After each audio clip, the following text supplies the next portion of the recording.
సర్వాధికారియు నిరంతర స్తోత్రార్హుడు యేసుక్రీస్తు ప్రభు వారి ప్రశస్త నామంలో ఉదయకాలపు వర్తమానాల కొరకు ఎదురు చూస్తున్న మీ అందరికీ ఇమాన్యుయల్ మినిస్ట్రీస్ తరపున మా శుభాభివందనాలు తెలియచేస్తూ ఉన్నాను. క్రీస్తునందు మాకు అత్యంత ప్రియమైన దైవజనాంగమ ఎలా ఉన్నారు? ఈరోజు ఉదయకాలం లేచి ప్రార్థించుకున్నారా? అరుణోదయపు దినాన కంఠధ్వని దేవునికి వినిపించారా?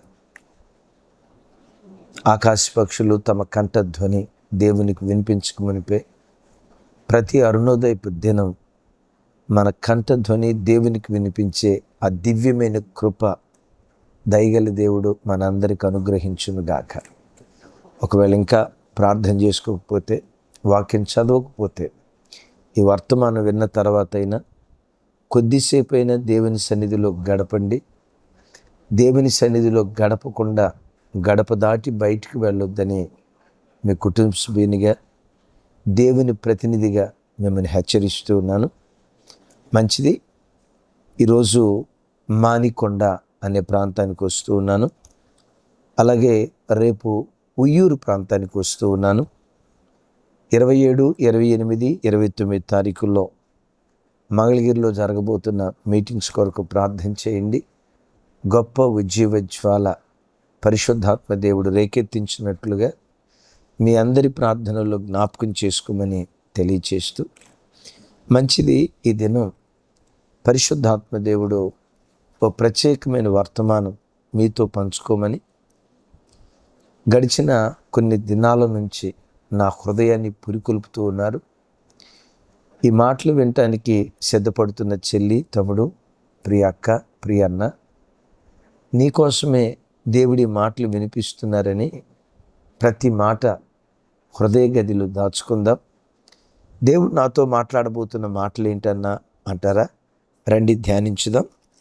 జకర్యా గ్రంథం 10వ అధ్యాయం 11వ వచనం చూడండి ఒకసారి.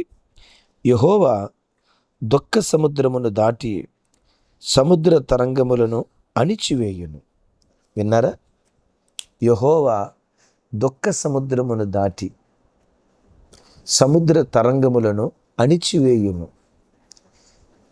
చరిత్రలో కానీ బైబిల్లో కానీ ఎక్కడైనా ఎర్ర సముద్రం పేరు విన్నాం, నల్ల సముద్రం పేరు విన్నాం, మధ్యధరా సముద్రం పేరు విన్నాం, గలిలయ సముద్రం పేరు విన్నాం, పసిఫిక్ మహాసముద్రం పేరు విన్నాం, అరేబియా మహాసముద్రం పేరు విన్నాం.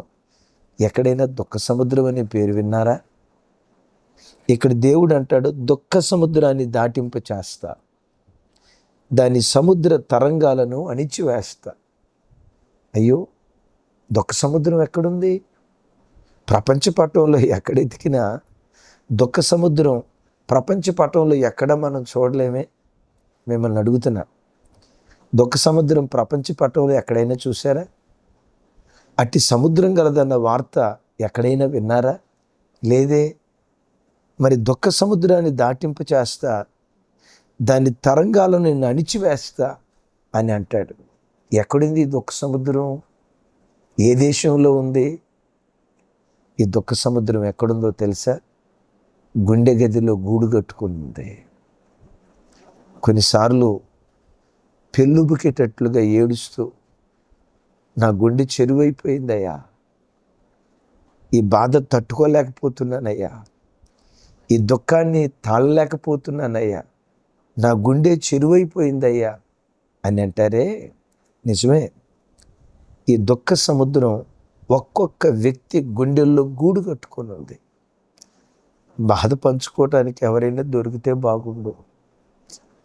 నా గుండెల్లో గూడు కట్టుకున్న ఆవేదన తనివితేర ఒక మనిషికి చెప్పటానికి, నా బాధ కూర్చొని వినే వ్యక్తి దొరికితే బాగుండు అని చాలాసార్లు హృదయంలో అల్లాడిపోయావు కదా.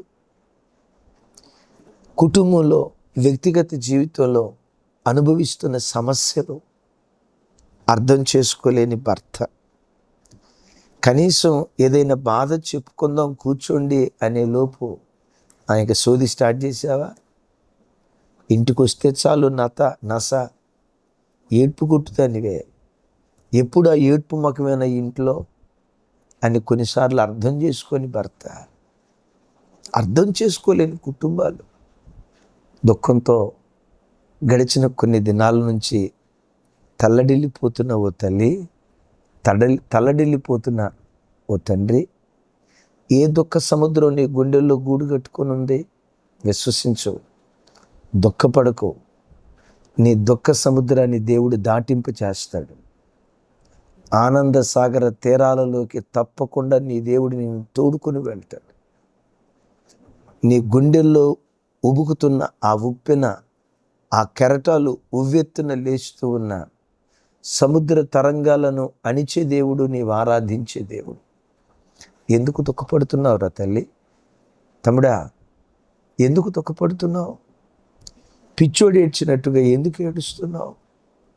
గదిలోకి వెళ్ళి కుమిలి కుమిలి ఎందుకు ప్రలాపిస్తూ ఉన్నావు? నేనంట, ఎందుకు నువ్వు దుఃఖపడాలి?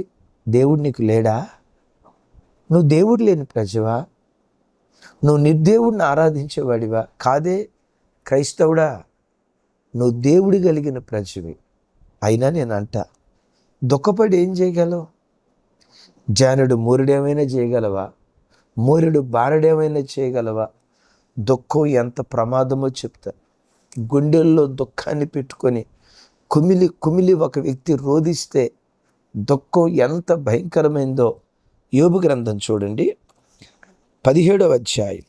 యోబు గ్రంథం 17వ అధ్యాయం 7వ వచనంలో భక్తుడైన యోబు ఇలా అంటాడు, నా కనుదృష్టి దుఃఖం చేత మందమాయను, నా అవయవములన్నీ నీడవలే ఆయను. విన్నారా? దుఃఖం చేత నా కనుదృష్టి మందమైపోయింది అంటే చూపు తగ్గిపోతుంది. పదే పదే ఏడిస్తే దుఃఖాక్రాంతురాలిగా గుండెల్లో దుఃఖ సముద్రాన్ని పెట్టుకొని కుమిలిపోతే, చెల్లే తమ్ముడా, నీ చూపును, నీ కంటి చూపును కోల్పోతావు. రోజు రోజుకు మందగిస్తుంది. ఆ సైట్ వాల్యూ రోజు రోజుకు పెంచుకుంటూ వెళ్ళిపోయిన భయానకరమైన స్థితి ఒట్టి కంటి చూపు మీదేనా? ఏమంటాడు తెలుసా? నా అవయవములన్నీ నీడవలే ఆయను. నీడ ఉన్నట్టే ఉంటుంది కానీ నిజం కాదది. వస్తువు ఉన్నట్టే కానీ లేనట్టే. అంటే గుండె ఉన్నట్టే ఉంటుంది, సరిగ్గా పనిచేయదు. నీడ. లివర్ ఉంటుంది, ఊపిరితిత్తులు ఉంటాయి. అరిపాదు నుండి నడినెత్తి వరకు ప్రతి అవయవాన్ని నీడలాగా మార్చేది. అవయవాలు ఉన్నట్టే ఉంటాయి కానీ సరిగ్గా పనిచేయవు. బాధాకరమైన సంగతి ఏంటో తెలుసా? దుఃఖం అరికాలు మొదలుకొని నడినెత్తి వరకు ప్రతి అవయవం మీద దాడి చేసి అవి క్షీణించిపోయేటట్లు, క్షయమైపోయేటట్లు చేస్తుంది దుఃఖం. తమ్ముడు, దేని గురించి పదే పదే దుఃఖపడుతూ భోజనం మానేసి, నిద్ర మానేసి, ఆలోచిస్తూ ఆలోచిస్తూ ఆరోగ్యాన్ని ఎందుకు పాడు చేసుకుంటున్నావు? ఈ రోజు నుండి ఒకటి విశ్వసించు, నీ గుండెల్లో ఎంత భయంకరమైన దుఃఖ సముద్రం గూడు కట్టుకున్నా నేను చెప్పబోయే ఈ 3 మాటలు పాటించు. దుఃఖ సముద్రాన్ని దాటింపచేసి ఆ దుఃఖ సముద్రపు తరంగాలను నేలమట్టుకు నీ దేవుడు అణిచి ఆనంద తీరాలకు, ఆనంద సాగరానికి నా దేవుడు నిశ్చయంగా నిన్ను తోడుకొని వెళ్ళును కాక. నిజమే, భక్తుల జీవితాల్లో ఎన్నోసార్లు దుఃఖ సముద్రం గుండా ప్రయాణమైపోతూ వెళ్ళారు. దుఃఖం భక్తిహీనులకే వస్తుంది అని అంటే పొరపాటు. పాపం చేసిన వాడే తన బ్రతుకుల్లో దుఃఖాన్ని అనుభవిస్తాడు అని అనుకుంటే అది చాలా పొరపాటే. పరిశుద్ధ గ్రంథమైన బైబిల్లో అనేక మంది భక్తులు దుఃఖ సముద్రపు అనుభవాల గుండా వాళ్ళు ప్రయాణమే వెళ్ళారు. దుఃఖ సముద్రం గుండెల్లో గూడు కట్టుకున్నప్పుడు ఆ భక్తులు ఏం చేశారో, అసలు ఎలాంటి స్థితిలో వాళ్ళు ఉన్నప్పుడు దుఃఖం వాళ్ళను సంక్రమించిందో, ఆ దుఃఖ సముద్రాన్ని దాటడానికి వారు చేసిన పనేంటో క్లుప్తంగా 3 మాటలు చెప్తాను. ఎస్తేరు గ్రంథం 3వ అధ్యాయం 4వ అధ్యాయ ప్రారంభంలో యూదులందరూ చంపబడాలి. మరణశాసనం బయలుదేరింది. మరణశాసనం బయలుదేరటానికి మొర్దెకై ఏమైనా తప్పు చేశాడా? ఒక మాట మిమ్మల్ని అడుగుతా. ఎస్తేరు ఏమైనా తప్పు చేసిందా? ఎస్తేరు కన్యక, ఎక్కడా కాలుజారల. మరి ఇంత పవిత్రంగా బ్రతికిన ఎస్తేరు ఉన్న యోధాదేశంలో, మాదీయ పారసిక రాజ్యంలో 127 సంస్థానాలలో యూదులందరూ సంహరించబడాలి. ఎందుకు ఆ మరణశాసనం వచ్చింది? ఓహో, ఆవిడ్ని పెంచి పెద్ద చేసిన మొర్దెకై తప్పు చేశాడేమో అని అనుకుంటారా? ద్వారపాలకుడిగా చేసే ఉద్యోగం వాచ్మెన్ ఉద్యోగమే, కానీ తన ఉద్యోగానికి మించిన ఆత్మీయ జీవితం జీవించాడు. ప్రధానమంత్రి హామాన్ ఆ మార్గం గుండా వెళ్తూ ఉంటే వంగి వంగి దండాలు పెట్టారు, సాగిలిపడి దండాలు పెట్టారు. మొర్దెకై వంగకయు, అతని ఎదుట సాగిలపడకయు. ఎందుకు వంగలా? గర్వం కాదు, హామాన్ అంటే ఇష్టం లేక కాదు. యూదులు దేవునికి తప్ప మరి ఎవ్వరి ఎదుట సాగిలపడరు, ఎవరి పాదాలు ఎవరి కాళ్ళు పట్టుకోవటానికి ఇష్టపడరు. ఎంత రోషంగా బ్రతికితే సింహాసనం మీద మొర్దెకైని దేవుడు కూర్చోబెట్టాలి కదా. బాధ. హామాను మొర్దెకైని చంపటానికి ఈడొక్కడిని చంపటం ఏంటి? ఈడొక్కడనే కాదు, యావత్ యోధా జాతిని కూడా నేను చంపేస్తా. భక్తిపరుడున్న ఇల్లు తనను బట్టి దేశమంతా భద్రతగా ఉండాలి. అది నిజమే, కాదన్ను. కానీ ఈ భక్తిపరుణ్ణి బట్టి దేశంలో 127 సంస్థానాలలో ఉన్న యూదులందరికీ శ్రమ వచ్చింది. తమ్ముడు, కొన్నిసార్లు నువ్వు దేవుని కొరకు ఖచ్చితంగా బ్రతికిన దాన్ని బట్టి కూడా కొన్నిసార్లు నీకు శ్రమ వస్తుంది. నీవు అనుభవించే శ్రమ నీ ఇంటిళ్ళపాది వారు అనుభవించే భయంకరమైన పరిస్థితి వస్తుంది. అలాంటి దుఃఖ సముద్రం గుండెల్లో గూడు కట్టుకున్నప్పుడు ఎస్తేరు గ్రంథం 4వ అధ్యాయం 1వ వచనం, ఆ అధ్యాయం అంతా చూస్తాం కదా. ఆ మాట విని మొర్దెకై షోషాను మైదానంలోకి వెళ్ళి బట్టలు చింపుకొని బూడిద పోసుకొని మహాశోకంతో మహారోదనతో దేవుని సన్నిధిలో మొరపెట్టాడట. షోషాను మైదానంలో తాను మొరపెట్టాడు, రాజాస్థానంలో ఎస్తేరు మొరపెట్టింది. అంటే సింహాసనం మీద కూర్చున్న రాణి మొదలుకొని మైదానంలో ఉన్న గేట్ వాచ్మెన్ వరకు వారు ఎదుర్కొంటున్న దుఃఖ సముద్రాన్ని బట్టి దేవుని సన్నిధిలో మొరపెట్టారు. తమ్ముడు, చెల్లి, ఏ దుఃఖ సముద్రం గూడు కట్టుకున్నా నీ దుఃఖమంతా దేవుని సన్నిధిలో ఆయన పాదాల మీద వలకబోయి ఏడు దేవుని దగ్గర ఆయన పాదాలు పట్టుకో. దేవా, ఎందుకయ్యా నా జీవితంలో ఎలాంటి పరిస్థితి అనుమతించావు అని దేవుణ్ణి ప్రశ్నించడమే కాదు, దానికి మించి శ్రమను అనుమతించిన నీవే, దుఃఖ సముద్రాన్ని అనుమతించిన నీవే, దీన్ని నిమ్మలపరచగలిగే దేవుడవు కదయ్యా, కార్యం చేయవా, ముఖం చాటేయకయ్యా, నన్ను సిగ్గుపరచకయ్యా, వీడు నీతిగా బ్రతికాను అంటున్నాడు, ఏం చేశాడు దేవుడు అనే మాట నా చెవులకు వినబడినవికయ్యా, అన్ని ప్రజల మధ్యలో దూషణకు అవమానానికి అప్పగించకయ్యా. చెల్లి, తమ్ముడు, ఏ దుఃఖం ఉందో ఆ దుఃఖాన్ని దేవుని సన్నిధిలో నేలలాగా దేవుని సన్నిధిలో కుమ్మరించు, దేవుని సన్నిధిలో మొరపెట్టు.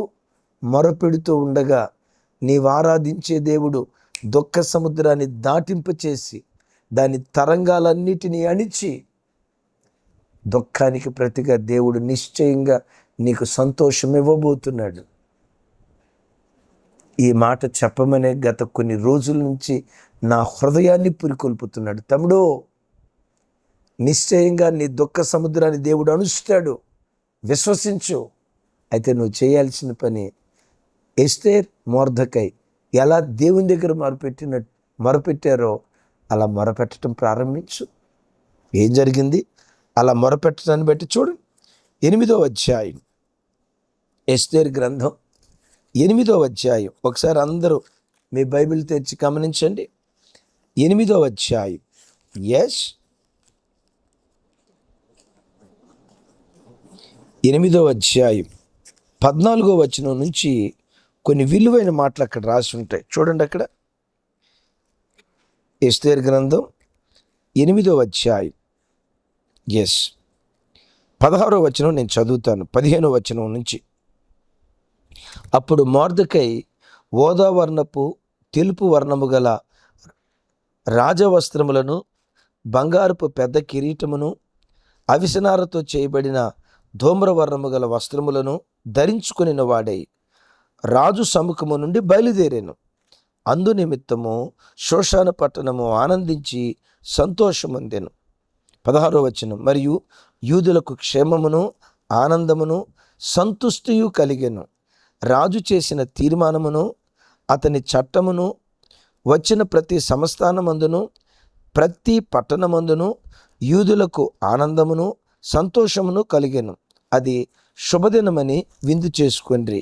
మరియు దేశ జనులలో యూదుల యొడల భయము కలిగెను గనుక అనేకులు యూదుల మతమును అవలంబించిరి. విన్నారా? ఈ ప్రార్థన, ఈ మొర ద్వారా గేటు దగ్గర కూర్చున్నవాడు సింహాసనాన్ని ఎక్కాడు. గేటు దగ్గర కావలి కుక్కగా ఉన్నవాడు సింహాసనం మీద సింహంలాగా కూర్చున్నాడు.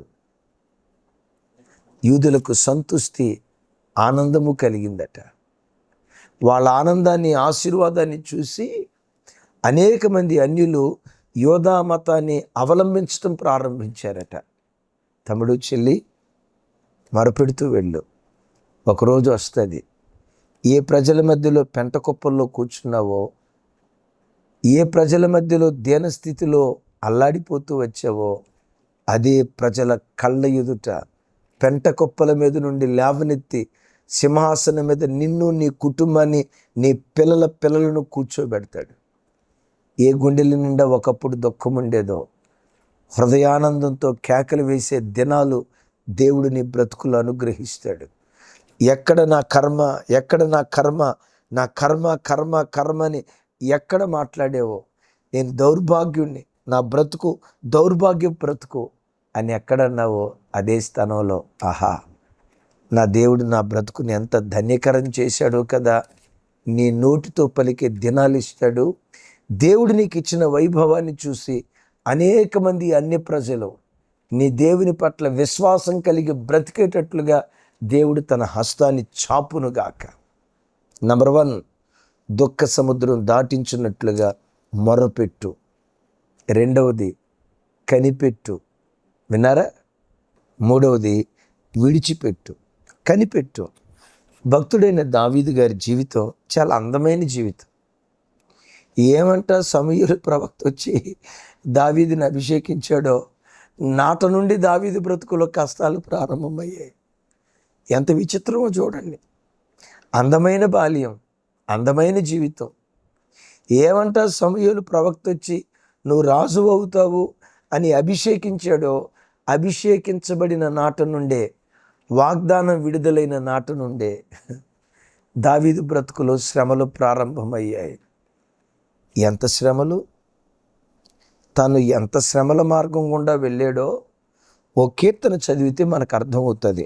చూడండి, 102వ కీర్తన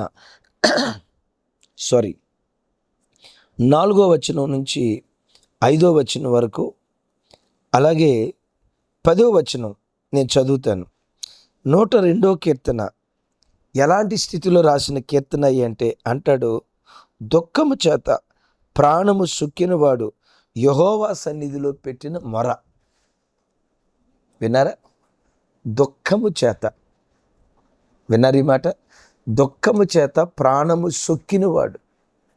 ప్రాణం సొక్కటం అంటే కొన్నిసార్లు తల్లిదండ్రులు పిల్లలు బాగా అల్లరి చేశారేనో, తప్పు చేశారేనో కొడితే పిల్లలు ఏడ్చి ఏడ్చి గుక్క పెడతారు, చూసారా? ఏడ్చి ఏడ్చి ఇక ముగింపులో అని అంటారు, చూసారా? దాన్ని ఏమంటారంటే సొక్కిపోయేటట్లు ఆడవటం. ఇక దానికి మించిన తీవ్రమైనది సొక్కిపోయి ఆడవటం అంటే. దుఃఖము చేత ప్రాణము సొక్కినట్లుగా ఏడ్చినవాడు వ్రాసిన కీర్తన. ఈ కీర్తన ఎంత ఏడ్చాడు! ఎలాంటి అనుభవం గుండా వెళ్ళాడు చూడండి.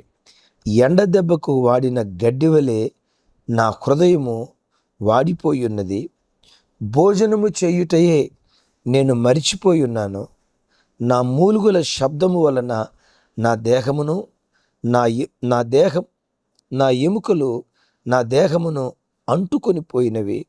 నేను అడవిలోని గోడబాతును పోలి ఉన్నాను. పాడైన స్థలములలో పగిడిగంటి వలె ఉన్నాను. వినారు ఈ మాట? భోజనము చేయుటయే నేను మరిచి ఉన్నాను. ఎప్పుడైనా భోజనం చేద్దాం అనుకున్నానా? 10వ వచనంలో అంటాడు, నా పానీయముతో కన్నీళ్లు కడుపుకొని ఉన్నాను. నీవు నన్ను పైకెత్తి పారవేసి ఉన్నావు. వినారు ఈ మాట? నువ్వు నన్ను పైకెత్తి పారవేసి ఉన్నావు. నా కన్నీళ్ళే నాకు అన్నపానములాయింది. అన్నం తిందామని ప్లేట్లో అన్నం పెట్టుకున్నాడు. గుండెల్లో ఉన్న దుఃఖం పెళ్ళుబుకుతూ ఉంది. ఏడుస్తూ ఉన్నాడు. మంచినీళ్ళు తాగుదామని గ్లాస్ ఇట్లా తీసుకున్నాడు. నోటికి గర్పించుకున్నాడో లేదో ఆ గ్లాసు నీళ్ళల్లో కన్నీళ్లు పడుతున్నాయి. అన్నం కలుపుకుందామని ఇలా వంగాడు. అన్నం కలుపుకుంటూ ఉంటే కళ్ళల్లో నుంచి నీళ్లు జాలువారి అన్నము కన్నీళ్ళు, పానీయము కన్నీళ్ళు రెండూ కలిసి అంత స్థితిలోకి దావీదు వెళ్ళాడు. కానీ దావీదు ఒకటి ఎరిగాడు. ఏంటో తెలుసా? నీ కొరకు కనిపెట్టుకున్న వారిలో ఎవ్వడూ సిగ్గునందడు. అయ్యా, నేను నీ కొరకే కనిపెడతా. దుఃఖ సముద్రం గుండెల్లో ఉంది నిజమే. దుఃఖ సముద్రం గుండెల్లో గూడు కట్టుకుంది నిజమే. ఎలాంటి స్థితిలో కూడా నీ కొరకే నేను కనిపెడతా. ఎందుకు కనిపెడతావయ్యా? ఆయన కొరకు కనిపెట్టుకుని వారిలో ఎవ్వడూ సిగ్గునందడు. ఒక దావీదు భక్తుడే కాదు, ఒక జెర్మియానే కాదు, ఈరోజు వాక్యం వింటున్న నీవు మాత్రమే కాదు, ప్రపంచంలో ఏ వ్యక్తి అయినా ఈ దేవుని కొరకు కనిపెడితే, ఆయన కొరకు కనిపెట్టి నేను సిగ్గుపడ్డాను అని చెప్పే వ్యక్తి ఒక్కడు చరిత్ర పుటల్లో లేడు. యెహోవా కొరకు సహనముతో కనిపెట్టా, చెవియొగ్గి ఆయన నా మొర్ర ఆలకించాడు. నాశనకరమైన గుంటలో నుండి, జగటగల దొంగ ఊబిలో నుండి నా దేవుడు నన్ను పైకెత్తి బండ మీద నా పాదాలు స్థిరపరిచాడు. స్తోత్ర రూపముగు క్రొత్త కీర్తన దేవుడు నా నోట ఉంచాడు. నన్ను చూసి అనేకులు యెహోవా యందు భయభక్తులు కలిగి బ్రతకటం ప్రారంభించారని కీర్తనలో అంటాడు కదా. విన్నారా ఈ మాట? ఒకప్పుడు నిట్టూర్పు ఉండేది నోట, నిరుత్సాహం ఉండేది నోట. ఏంటోలే ఈ బ్రతుకు అన్నట్లుండేది. అలాంటి దావీదు బ్రతుకు నోట స్తోత్ర రూపముగు క్రొత్త కీర్తన దావీదు నోట దేవుడు ఉంచాడు. తమ్ముడు, చెల్లి, కనిపెడుతూ వెళ్ళు, తొందరపడకు, సహనంతో కనిపెడుతూ వెళ్ళు.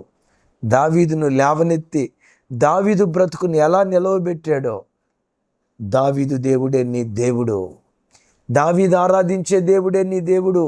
ఒకరోజు వస్తుంది దావీదును నిలవబెట్టినట్లుగా తప్పకుండా దేవుడు నిన్ను నిలవబెడతాడు. ఆ వాగ్దానం కొరకు కనిపెట్టు. దేవుడు నీకు ఇచ్చిన ప్రవచనపు వాక్కు నెరవేర్చబడే రోజు వచ్చే వరకు కనిపెట్టు. నువ్వు సిగ్గుపడవు. హల్లెలూయా. మొరపెట్టు. 2 కనిపెట్టు. 3వది విడిచిపెట్టు. దేవునికి ఆయాస్కరమైనవి ఏవైనా నీలో ఉంటే, ఇంకెక్కువ పరిశుద్ధత ఉంది, అయినా దేవుడు శ్రమల కొలిమిలో కాలుస్తాడు. ఎందుకో తెలుసా? పరిశుద్ధత నుండి అధిక పరిశుద్ధతకు తీసుకుని వెళ్ళటానికి. దీనత్వం ఉంది, శాంతగుణం ఉంది, శాంతం నుండి దీర్ఘశాంతానికి తీసుకొని వెళ్ళటానికి కొన్నిసార్లు దేవుడు కాలుస్తాడు. శ్రమల కొలిమి గుండా దేవుడు తీసుకొని వెళ్తాడు. సుమి, మీతో నేను చెప్పే మాట దేవునికి ఆయాస్కరమైనది ఏవైనా నీలో ఉంటే వాటిని వాక్యం వింటుండగా దేవుని సన్నిధిలో విడిచిపెట్టు. గర్వముందా? కోపముందా? దేవునికి ఆయాస్కరమైన మార్గాలకు వెళ్ళేవా? హృదయ పవిత్రత లేదా? ఆలోచనలు తప్పిపోతున్నాయా? బైబిల్లో మీరు ఎరుగుదురు, తల్లి నయోమి అంటది. నయోమి అంటే మధురం అంటది.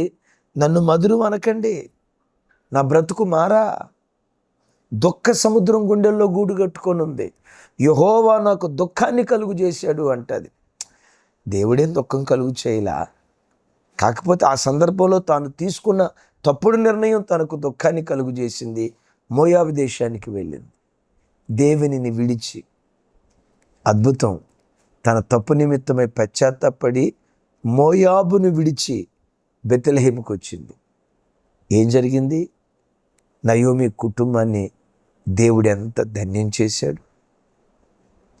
నయోమి కుటుంబాన్ని ఎంత భాగ్యవంతం చేశాడు. తన వంశావళిలో నుండే ఒబేదు, నయోమి వంశావళిలో నుండే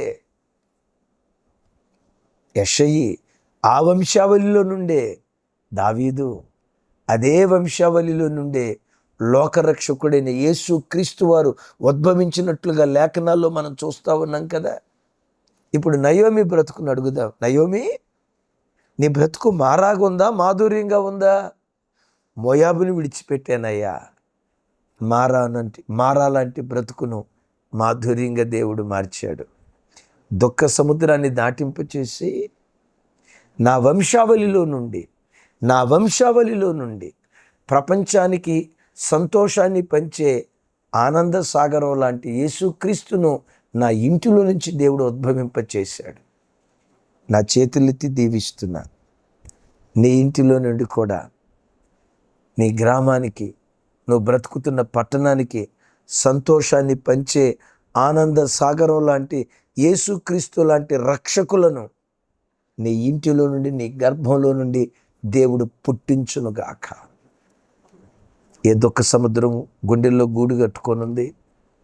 అక్క, నీతో చెప్పమని దేవుడు చెప్తున్నాడు. అమ్మా, ప్రీతల్లి, చెల్లి, తమ్ముడా, నీ దుఃఖ సముద్రాన్ని దేవుడు నిమ్మళపరచబోతున్నాడు. గుండెల్లో గూడు కట్టుకున్న దుఃఖంలో నుంచి దేవుడు విడిపించి నీ దుఃఖ దినాలు సమాప్తమైపోతాయి వాగ్దానం చేశాడు కదా. పిల్లల పెళ్లి కాలేదని ఏడుస్తున్నావా? ఉద్యోగం రాలేదని ఏడుస్తున్నావా? సంతానలేమితో అల్లాడిపోతున్నావా? ఓ తెలియని భయంకరమైన అరుదైన వ్యాధి చేతిలో చిక్కుకొని డాక్టర్లు చేయి విడిచిపెట్టారా? ఇక నా బ్రతుకు దుఃఖంతోనే ముగించబడుతుంది అన్నట్లుగా నిరీక్షణ కోల్పోయిన స్థితిలో ఉన్నావా? ఈ వాక్యం వింటుండగా మొరపెట్టు, కనిపెట్టు, విడిచిపెట్టు. దుఃఖ సముద్రాన్ని దాటింపచేసి దుఃఖానికి ప్రతిగా సంతోషం ఇచ్చి నీ అంగలార్పును దేవుడు నాట్యంగా మార్చునుగాక. దేవుడు అలా మార్చున్నట్లుగా మీ గుండెల్లో గూడు కట్టుకున్న దుఃఖ సముద్రాన్ని దేవుడు దాటింప చేయనట్లుగా ఒక చిన్న ప్రార్థన చేస్తాను. ఏకీభవిస్తారా? తండ్రి, మీకు స్తోత్రాలు. మాతో మీరు మాట్లాడిన శ్రేష్టమైన మీ మాటలకై వందనాలు.